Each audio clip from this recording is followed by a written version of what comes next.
It is a pleasure to be sharing with you for a few minutes this morning.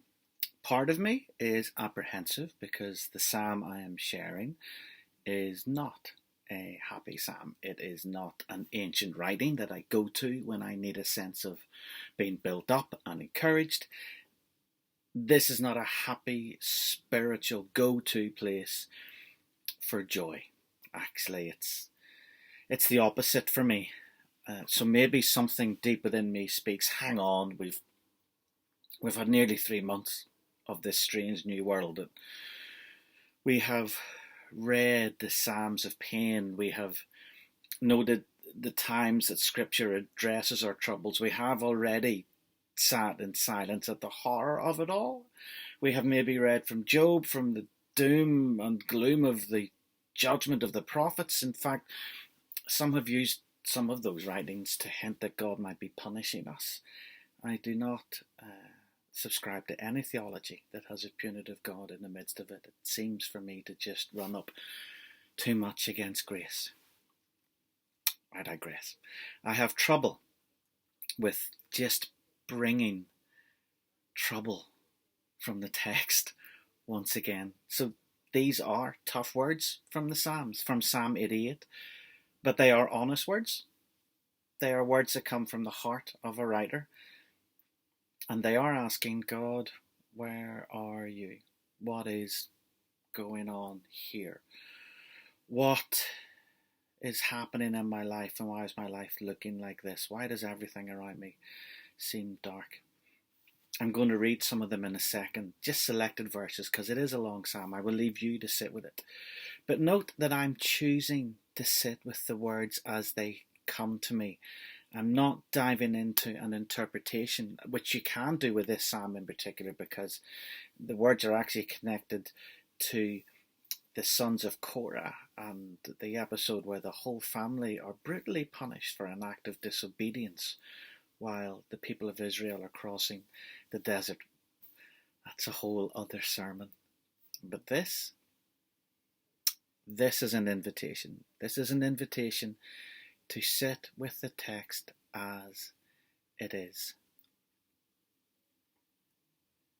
May my prayer come before you. Turn your ear to my cry. I'm overwhelmed with troubles. My life draws near to death. I'm counted among those who go down to the pit. I am like one without strength. I'm set apart with the dead, like the slain who lie in the grave, whom you remember no more, who are cut off from your care. I'm confined and I cannot escape. My eyes are dim with grief. I call to you, Lord, every day. I spread out my hands to you. I cry to you for help, Lord. In the morning, my prayer comes before you. Why, Lord, do you reject me and hide your face from me? From my youth, I have suffered and been close to death. I have borne your terrors and am in despair. Your wrath has swept over me. Your terrors have destroyed me. All day long they surround me like a flood. They have completely engulfed me. You have taken from me friend and neighbour. Darkness is my closest friend. You may have noticed the psalm doesn't end well, like many of the other psalms that promote this honesty to God. There is no, but I know in the end you are God and everything will turn out okay. There isn't a happy ending in this psalm. There's no quaint turn of phrase to keep the universe functioning as it should. Why? Because it's at the start. I left one verse out in my selected reading.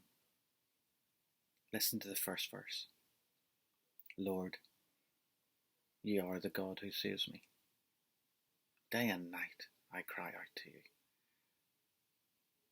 Lord, you are the God who saves me, this psalm begins with. You see, the writer knows where to take their troubles. There is no holding back. The writer tells God what they think. And that, sisters and brothers, at least, is very good news. God is not distant or far off, and God will not be offended by any prayer you manage to make. So if it works, if it is needed, take your inspiration from these sorts of psalms, from Psalm 88 and others like it, so many similar ones that are honest to God, because God can take it.